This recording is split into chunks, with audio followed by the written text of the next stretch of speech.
good day sa ating lahat. Dito naman tayo sa ating channel na Mercado Official po. Ito naman sa atin mga kaibigan, talagang kung ano lang masabi natin na tungkol sa manok. Baka mag-enjoy din tayo po. Bago tayo mag-umpisa, shout out muna tayo kay Mark Joseph Rodriguez from Coron, Palawan. Bauya Native Chicken from Baybay, Liti City. Anthony Espinilla, Romblon. Aloysius Alcular, biyahe po to. Ruel Tamano from kababayan ko to na idol ang Inirbon sa Capitol. Kasi na-try talaga niya, talagang na ano talaga niya yung power ng isang Inirbon po. Ayun lang, pag-usapan natin mga kaibigan na itong manok na pinakain. Yung regular na pagkain, mga kaibigan, regular na dami ng pagkain at saka pinainom sa day of fight. May pag-asa bang manalo? Ay, ako mga kaibigan sa mga ganyan, sa mga eksperto, ay talagang sa umaga, tayo hindi tayo eksperto, hindi natin pakainin talaga ng marami. Kasi iba yun mga kaibigan, di ba? Talagang pakain natin, 5 grams lang, 10 grams lang, tapos 1 dip lang, 2 dips, ganun. Pero may kaibigan akong mga kasabong, kaibigan kong Tagalog yun, na medyo may edad na. Yung manok niya, mga kasabong, talagang pakainin po. Yung example, ang away niya ay Sunday. Sa umaga, talagang pakain na regular po. At saka pagdating ng sabungan, painumin pa ng tubig, magkabigan. Pero ang manok talagang pumapalo pa rin po. Kahit anong manok sa kanyang masweeter man o talagang pakainin. Nagtaka lang ako makabigan, sabi ko, talagang wala yan. Hindi talaga manalo yan, pero manalo pa rin makabigan. Kaya itong manok, lalo na sa mga eksperto, sa mga sabi nila na hindi masyado kumikilos. Pero nakita ko yung manok yung makabigan, talagang lumalapan, talagang pumapalo po. Siguro sa mga ganyan, pag derby na siguro, talagang mahirapan siya doon. Pero sa mga ulutan makabigan, talagang pinapakain na regular na pagkain po. At saka painumin ng kung saan gusto ng manok. Totoo yan. Talagang yung kapitbahay namin na medyo malayo sa amin dito ng konti. Yung kapitbahay nila na medyo marunong din sa manok.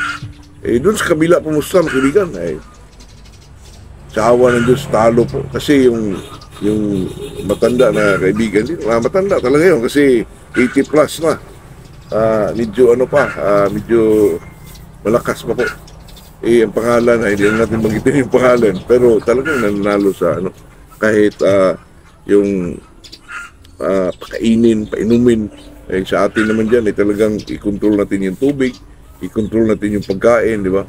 Kasi pag ang manok naman, pag ito ay medyo sobrahan sa tubig, sa day of fight, talagang hindi lumalaban yun. Talagang walang palo ng makita mo sa isang manok, pero yung sa kanya, makaibigan, talagang pupalo. Hindi ko lang alam na pag day of fight ay siya ng reload po, reload plus, at saka nag-inject din siya makaibigan. Pero sa tingin ko mali lang ay yung pakainin po. Pero ang manok palo pa rin makaibigan. Kaya nagtaka ko. Kaya sa atin naman ay matagal na rin tayong nag-obserba. Pinag-aralan pa nga natin kung ano yung dapat sa kondisyon na kain natin. Pero sa kanya mga kaibigan, mayroon din siyang tinatawag na fruit salad po. Yung halo-halo, may bito-bito, may ganun. Pero sa day of fight, talagang regular na pagkain niya po, yung regular na dami at saka yung tubig, walang control po. Pero pumapalo pa rin yung manok. Pero sa tingin ko, pag medyo may entry siya sa derby, mga kaibigan, mahirapan siguro. Kasi alam mo na, sa derby, kailangan timing yun. Siguro kahit gaano ka eksperto ka, gaano ka kagaling sa manok, hindi mo pa rin masiguro, mga kaibigan. Kaya sa atin, tayo isang magmamanok, napakaganda yung mag-observa tayo at saka common sense po. Kasi ang manok naman, pag medyo busog yung isang manok, katulad din yan sa tao, mga kaibigan, na talagang kulang sa kilos po. Hindi talaga full yung active na kilos niya na talagang may mga palong may galit. May palong may galit pa rin, pero talagang lumalaban ang manok niya, lalo na siguro pag hindi yun pinakain ng regular na pagkain po, na regular na dami, at saka regular na painom ng tubig, talaga sa atin yun, kinukontrol natin, pero nakita ko sa pit mga kaibigan, talagang ang manok niya, pumapalo pa rin po. Ano kaya ang pinaka, dyan mga kaibigan? Siguro, yung mga sinasabi nila na 5 grams lang, sa kanya hindi po, regular na dami talaga yung binigay po. Pagdating sa sabungan, painumin pa rin ng tubig mga kaibigan. Pero yung mga kapitbahay nila, magpusta po. Pero kalimitan, matatalo mo. Kasi manalo yung manok niya. Mga hybrid din yung manok niya. Galing Maynila din. Talagang may bloodline po. Sabi nila sweeter, pigain, gutom, dry yung manok. Kailangan, di ba? Kasi ang sweeter, pag medyo basa, ay talagang hindi pumapalo, di ba? Pero sa kanya, sa nakita ko lang mga kaibigan na sweeter, regular na pakain. Ay talagang hindi ko kontrol yung tubig kung pumapalo pa rin po. Ako naman, dito sa area ko, kahit magsabong kami mga kaibigan, pakainin ng regular, sakto sa umaga.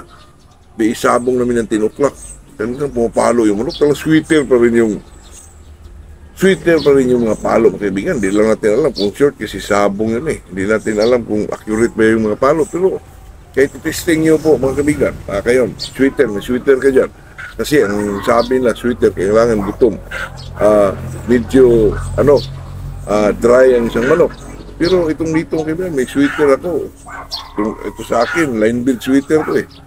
Pakainin mo yan ng umaga, 7 o'clock. Tapos isabong mo ng 10 o'clock. Hanggang sawa kung sa painumin ng tubig. Pero makita mo kaibigan, sabong talagang lumalaban, talagang may mga palo pa. Sweeter pa rin ang palo. Kaya nagtaka lang tayo. Siguro pag derby, alanganin ka doon. Kasi pinahinga ang manok. Kung manalo ka man, siguro tsamba or di ko lang alam mga kaibigan na talagang malilito din tayo minsan kasi pinag-aralan niya ng mga eksperto. Pero kayo mga kaibigan, yun kayo sa bahay niyo. Kain ka ng umaga, tapos sabong mo ng 10 o'clock, makita ka pa rin ng mga palong lumalagitik mo. Kaya itong pagmanok ay talagang may hiwaga mga kaibigan.